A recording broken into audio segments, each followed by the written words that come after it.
இவர் வந்து அவளை கூப்பிட்ட மாதிரி இருந்துதான். ஏன்னா நீ வா என் சன்னிதானத்துக்கு நீ வந்தா உன் கஷ்டம் தீரோடு இவர் சொன்ன மாதிரி இருந்துதான். ஏன்னா காரை நம்ம எடுத்துருக்கிறாங்க. எடுத்துட்டு 7 மணிக்குள்ள எடுத்தாங்கன்னா 1 ஹவர்ல வந்து சேர்ந்துட்டாங்க. டிராஃபிக் இல்லாதனால வந்து வெளியே நமக்கு திருவெற்றியூர் வந்து வந்திருக்கிறோம் சார் அப்படின்னா தான் பாபா ஏன்னா சொல்லிட்டாரு. எனக்கு சொல்லாம இருந்தாலும் நான் திறந்திருக்க மாட்டேன். இவரும் சொல்லிட்டாரு. பண்ணிட்டு இருக்கும் பொழுது அந்த காடை பத்தி தெரிஞ்ச ஒரு மாட்டு வண்டிக்காரர் வராரு.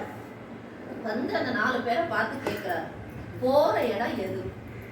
இந்த காடை பத்தி உங்களுக்கு தெரியாது, எனக்கு தெரியும், நான் வழி காட்டுறேன் வாங்கன்றார். 4 பேருமே என்ன சொல்றாங்கன்னா, நீ உன் வேலையை பார்த்துக்கிட்டு போ, எங்களுக்கு போக தெரியும் அப்படின்னு. இந்த 4 பேருமே சுத்திட்டு எங்க இருந்து ஆரம்பிச்சாங்களோ அங்கேயே வந்து நிக்கிறாங்க. அப்ப அவங்களுக்கு வழி தெரியல. மறுபடியும் இந்த மாட்டு வண்டிக்காரர் வராரு. போற இடம் எது? இந்த காடை பத்தி தெரியாது, நான் வழி காட்டுறேன் வாங்க. அதுல 3 பேர் மறுதளிச்சிடுறாங்க. ஒரே நீ வந்து உங்க வேலையை பார்த்துட்டு போய் எங்களுக்கு போக தெரியும் 3 பேர் சொல்லிடுறாங்க.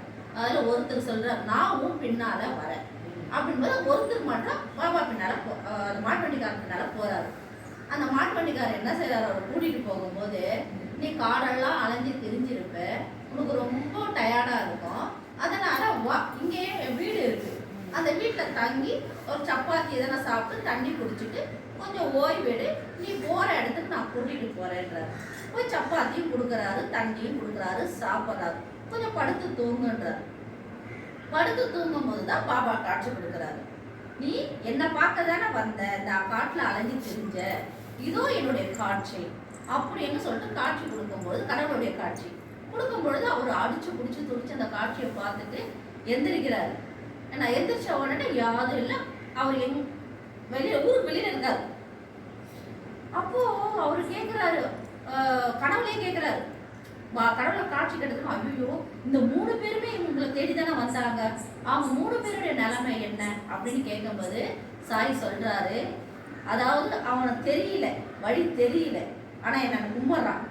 வழி தெரியலங்கிறதுனால நான் வழிகாட்டியா வரேன்னு, ஆனா என்ன வேண்டான்ட்டு போறான். ஏன்னா வேண்டான்னு போனவனை பத்தி நான் கவலைப்பட மாட்டேன். நான் வேண்டாம், எனக்கு வழிகாட்டியா நீ வர வேணாம், எனக்கே தெரியும் அப்படின்னு போறவனை பத்தி நான் கவலைப்பட மாட்டேன். ஆனா நான் சொன்ன வார்த்தைக்கு மதிச்சு நீ என் பின்னால வந்த பத்தியா, உன்னை கரை சேர்த்துட்டேன். அவங்களுக்கும் அதே மாதிரி அவங்க ஏதோ சிச்சுவேஷன்ல மாட்டின்னு இருக்காங்க. அவ்வளவுதான், அவங்க பகவான் சொல்லிட்டாரு, அவங்க ஒண்ணு செத்து இருக்கலாம், உதக்குள்ள மாட்டி இருக்கலாம், ஏதோ ஓனா அடிச்சிருக்கலாம், ஏன்னா அவங்க அவ்வளவுதான், அவங்க கதை முடிஞ்சு போச்சுட்டாரு. அதுக்குதான் பாபா சொல்றாரு, ஏன்னா இந்த பிரபஞ்சம் தான், இந்த உலகம் தான் அந்த காடு, புரியுதுங்களா? இந்த உலகத்துல நம்ம பயணம் பண்றோம். இப்போ அந்த உலகத்துல நம்ம பயணம் பண்றாங்க, துக்கம் தொண்டையை அடிச்சிருச்சு, இப்போ வழி காட்டணும், காட்டுல தத்தளிக்கிறாங்க. அப்போ பாபா என்ன சொன்னாரு, என்னை பார்க்கவா ஞான ஒளி கூப்பிட்டது யோசிக்கவே இல்லை, எடா வண்டியை விடுறாங்கன்றாங்க,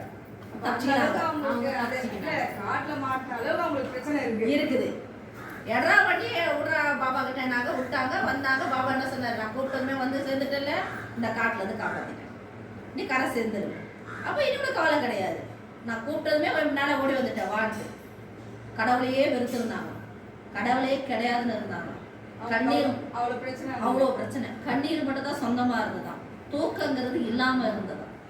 அத்தனை பிரச்சனைக்கு ஒரே முடிவு இந்த ஞானம். எங்க இருந்து எங்க திருவொற்றூர் சுத்தி இல்லாத பாபா கோயிலா, திருவொற்றி சுத்தி பாபா பேசலையா? அங்க இருந்து இங்க கூட்டிட்டு வராருன்னா அவர் தேர்ந்தெடுக்கிறார். அவங்க யூடியூபை தட்டும் போது ஞானவழின்னு பார்த்துட்டாங்க. இந்த ஞானவழி கிட்ட போனா நமக்கு ஒரு விமோச்சனம் கிடைக்கணும், அவங்க மூலம் அவங்களுக்கு சொல்லிடுச்சு.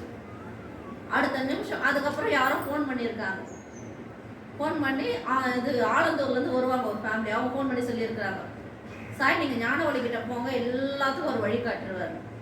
இன்னும் அவங்க வேற சொன்னதுமே யூடியூப்பை பார்த்துட்டு அவங்க கிட்ட கேட்க, அவங்க இவங்களுக்கு சொல்ல, இவங்க வண்டி எடுத்துன்னு வர பாபா எப்படி அனுப்புறாரு பாருங்க செய்தியை. வா நான் இங்க உட்காந்துட்டு இருக்கேன், அவர் கூட்டத்தை சேர்க்கல, அவர்